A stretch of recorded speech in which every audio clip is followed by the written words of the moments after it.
Hello guys, welcome back to Mr. Techie. So today we are starting our new Python series.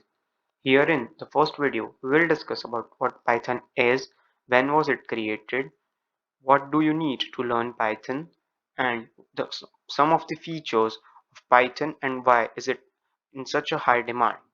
So first we'll discuss about Python. Python is currently one of the most popular and widely used programming language. It is simple and easy to learn programming language. Python syntax is really easy as compared to other languages like C++ or Java. When was it created? It was created in 1991 by Guido van Rossum, a Dutch programmer. What do you need to learn Python? To learn Python, we basically need only two things: a laptop or computer and an interpreter. Features of Python and why is it in such a high demand? It's in high demand because it's free and open source. It has simple readability. It is platform independent, i.e., or we can say we can use it in Windows OS, Mac OS, or Linux. It has some built-in data structures.